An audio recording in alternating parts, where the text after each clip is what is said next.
Nosotros tenemos una posición clara con respecto a Uber o con respecto a cualquier empresa de transporte que pretenda prestar un servicio público, porque es un servicio público en la ciudad de Rosario, violentando todas las normas, con el objetivo de destruir la regulación del transporte local, ¿no? Porque así fue como Uber fue desembarcado en distintos lugares del mundo.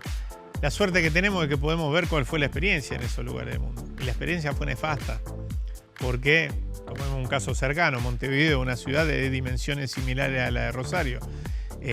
Lo que primero aparecía como atractivo, cool y barato sobre todo, después terminó siendo caro, carísimo en muchos sentidos. Uno de los sentidos es la destrucción de fuentes de trabajo. La mitad de los taxistas y remiseros que existían previo al ingreso de estas empresas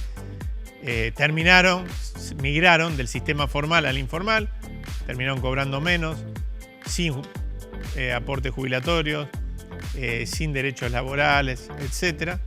El parque automotor se degradó enormemente, porque esa es otra característica. Supuestamente lo que ofrecen es lo que sale en la propaganda y en realidad lo único que puede lograr una empresa de estas características en una ciudad como la de Rosario, donde la demanda no es que crece, sin embargo, al contrario, se ha achicado, ha menguado, es, en todo caso, regimentar o poner abajo de su órbita todo el transporte ilegal que ya existe, la famosa remisería trucha, ni más ni menos, con un agravante.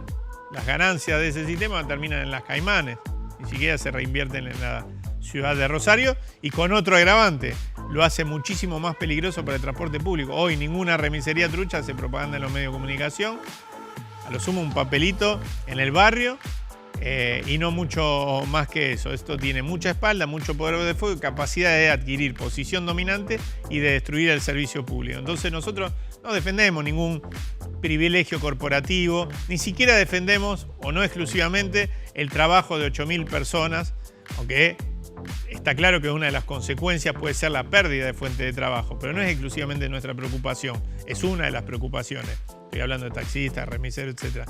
Estamos hablando sobre todo del riesgo en el que pone a la regulación estatal. ¿Por qué es importante que sea el Estado el que fije las reglas en materia de prestación de servicios públicos de transporte pasajero? Porque es un servicio esencial. Si la ciudad se queda sin movilidad, al día siguiente se cae la actividad económica, se cae la actividad cultural, educativa, social, etc. Por lo tanto, el Estado, sabiendo esto y previendo esto, fija cantidad de unidades que tienen que estar en la calle, cantidad de horas, características, estándares de profesionalismo de quienes manejan, etc., ¿no?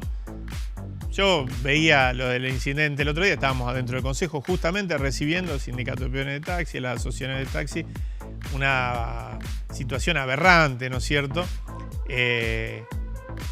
Y si tomo lo que dijo la secretaria de Movilidad del municipio, y después a partir de eso hablamos de la posición del municipio, si esto pasaba con un chofer de Uber, no lo encontrabas más.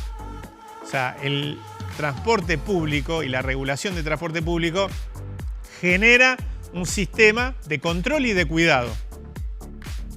Después que echa la ley y echa la trampa y que muchas veces no está el control que debe haber, pero están las herramientas para hacerlo, es un sistema de control y de cuidado para los usuarios, las usuarias, etc. Incluso a partir de la política que nos hemos dado a algunos sectores de presentar iniciativas para mejorar esos sistemas de control y de cuidado, se creó hace un tiempo la Movitaxi, que es una aplicación público-privada donde participan distintos actores del sistema de taxi con el municipio, donde hay un monitoreo oficial que permite rápidamente, a mí me pasó la otra vez, perdí la llave, a las 2 horas la tenía en mi casa, que permite identificar rápidamente al autor de un incidente. Hace un tiempo vimos una situación de una joven que se sintió intimidada, etc. Después se mostró que hubo una confusión, podría haber sido un hecho real, concreto, ¿no es cierto?, de abuso eventualmente, y rápidamente se dio con